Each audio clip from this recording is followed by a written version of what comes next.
Okay. Here we are. We're in the truck. We're going home. Road trip's over. Whew, man. It was a good trip, Brandon. Oh, yeah. Good times. We had our highs. We had our lows. Here we are. 3 bros in the truck still. What'd you think of it, dude? Man, I mean, God, you can't really ask for much more, I thought that the rifle match was so much fun, and then to be able to go and, just rope some trout like that was pretty sick. So last time we talked was after day 1. Brandon made a hot run on day 2, won the match. Yeah, it really turned some heads, So there's that. Yeah. But day 2, high winds, very high and gusty. Woof. You had a little tougher day. Yeah, it seemed to, the first day seemed to kind of started out more gradual, the wind was all right, and then it got bad.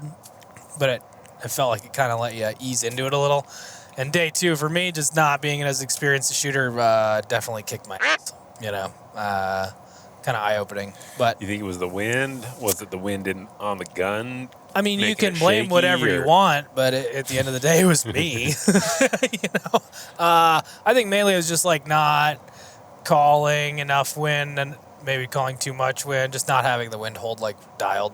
Dude, I mean, I haven't shot anything really over than maybe 12 to 15, Yeah. Consistently. And even then, I was shooting with a 300, so there was a lot less wind drift. I mean, not to say there wasn't wind drift, but the difference between a 140 grain projectile and a 212 is huge in any wind, So Sure.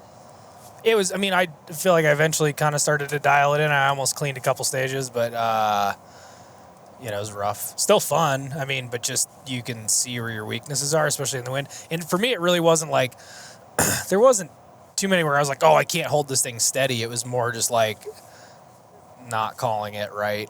And just missing and then trying to correct. I mean, I think it was the first stage of the day. The wind was ripping left, right. I shot and I missed right, but then my dust cloud went left. Yeah. So I'm even the RO came running up to me after the stage. He's like, did you see that, man? That was crazy, And I'm just well, it made me feel better, I guess. But, if you're not calling the wind right, you're not hitting targets. Yeah, that was a tricky little stage. A little left or right, but it was mid-range, far, close, mid-range, a little Z pattern.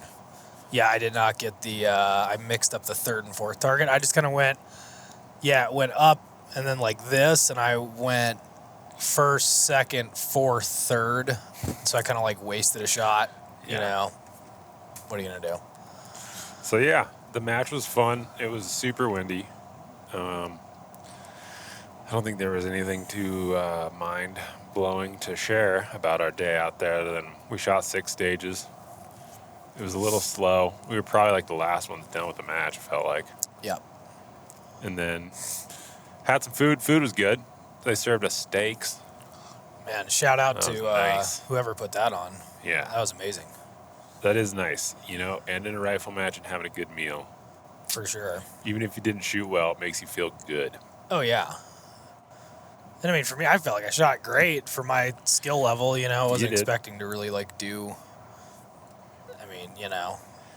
I just figured I'd be somewhere in the middle, and that's kind of where I felt like I was, so. Yeah. No, you did great. Brandon did great, everybody.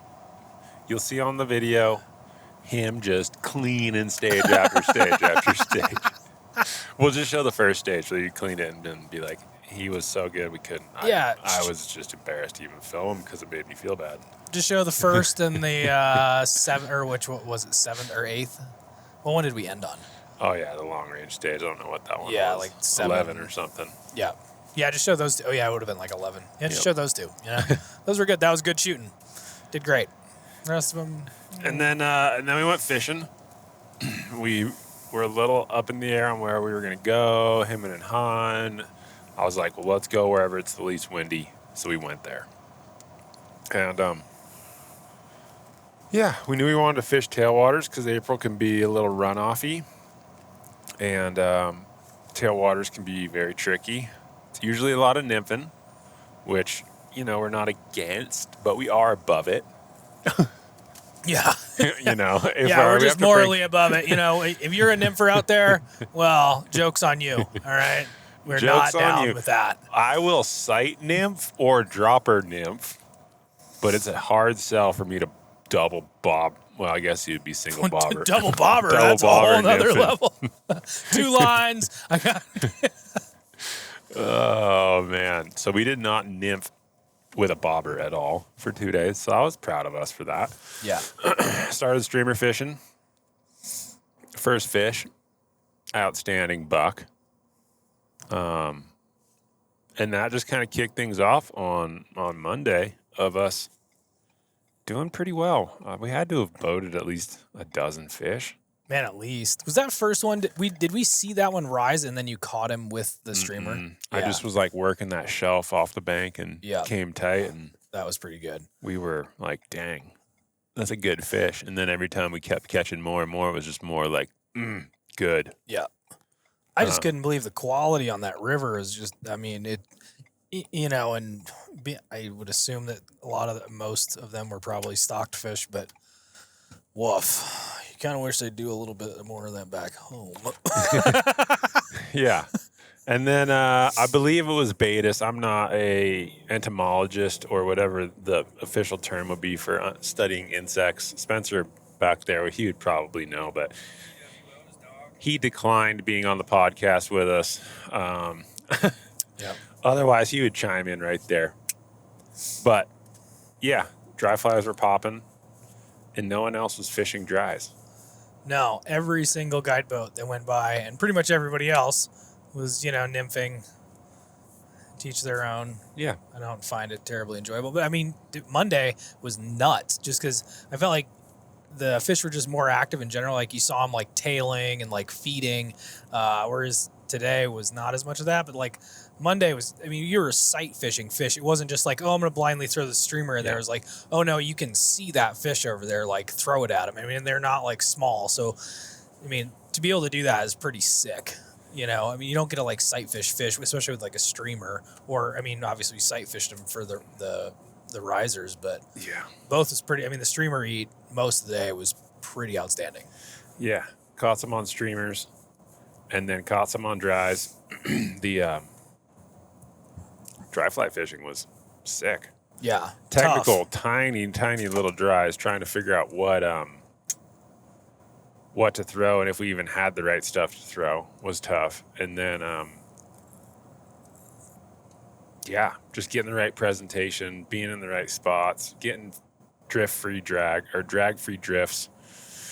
Yeah, I don't know. We headhunted, we caught some fish. Spencer laid down the sick footy for the boys. And went back today, kind of got our butts kicked a little bit.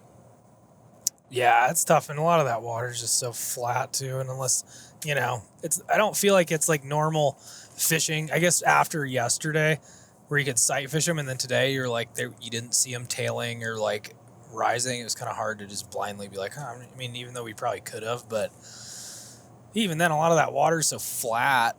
Unless they're like in there, it's like, do you really want to like drag your flies through there?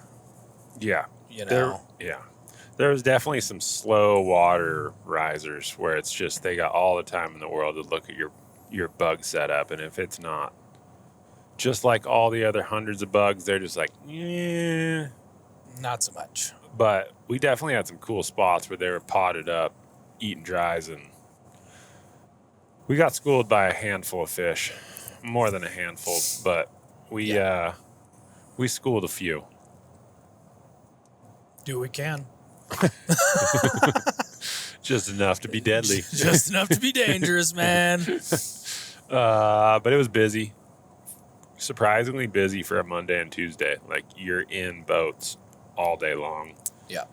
The first day we didn't put on till like 11 or something. So we fished till dark. And that was, I think, the move. We had at least 4 or 5 hours of dry fly fishing. For sure. And then today it just seems slower. It was the classic. Should have been here yesterday. And who knows? Because, I mean, was that putting on later in the day? And like hitting because I do feel like as today went on, I felt like the fish got a little bit more active into the afternoon. Yeah. Like you almost kind of wish you could have fished longer, but then, I mean, you don't, that's hard to say. Yeah. Because yesterday they could have just been active all day. Yeah. So that's it. We're heading home, back to work. What's the next fun thing for you, Brandon? Bear hunt starts next month. Nice. So that should be pretty good. You're guiding a few hunts. Yeah, I've got 4 weeks of clients, and then we're doing a week, and then I got a friend coming out the last week of the season. So nice. Should be pretty fun. You're going to be super dialed by the time that dude shows up. Man, feels so lethal right now just after shooting. Because, I mean, rarely have Wyoming wind is different, right? But I feel like rarely have I been Montana bear hunting and like encountered wind like that. Yeah. So even if in wind like half that much, I feel like you could definitely make a very educated shot For on sure. anything within range, reasonable distance, Yeah. How are those levels looking on that thing? I feel like it's kind of cutting it out on my mic, but they're going up and down. You say test. Test, test, test, test. Test. They're right about the same. Okay, we're good. Sometimes, the way that it comes through on the mics is a little squirrely. You guys just say test at the same time. Test. Sound good? Well, we're trying Keep that in the podcast. We're trying our best. It's been a long trip. It's not been that long. It's 4 We days. squeezed a lot into it. It's Yeah. been 5 days, bro. Okay, whatever you say, dude. Whatever, dude. So, yeah, bear hunting. Montana Wild Shootout is going to be this weekend. That's going to be awesome. Last match, we built a barricade for the range. So, if you go to the Three Forks range, new custom steel barricade to PRS specs with a little Montana Wild flare in the middle. So that's sweet. Apparel is going to be selling at some point. So look for that. Hats, some t-shirts. It's not a lot, but it helps keep things going. Greases the wheels. I got to pay Spencer to run camera, so money doesn't grow on trees. Heard that. If you guys like us making content and doing all the things, then support the cause. And what else is happening? Man, draws came out for elk and deer today in Montana. It's always exciting. Nothing crazy got drawn in this vehicle, but my brother drew an elk tag, so I'm sure that you'll be seeing some of that on camera. Which is always cool. The return of Travis. Wow. In front of the camera. It's been a long time. Oh, man, that has been a minute. Yeah. He's keeping his head down, So I'm sure he's chomping at the bit. Oh, for sure. Hopefully he kills a cranker. Other than that, man, getting ready for bear season and trying to just stay caught up on life and work and keep all of you happy with content. That's it. Any last words that you want to share with the people, Brandon? You just got to know enough to be dangerous. You just got to know enough to be dangerous. Use common sense. Don't fish with a bobber. Shoot your gun more. That's all I got. Don't put a one in the chamber until you're ready. Don't put one in the chamber till you're ready. That's please. a universal rule. Safety. Point the gun in a safe direction all times. Don't point it at anything you don't want to destroy. Sometimes you point it at bears because you want to destroy those. Yes. All right. That's it. Peace.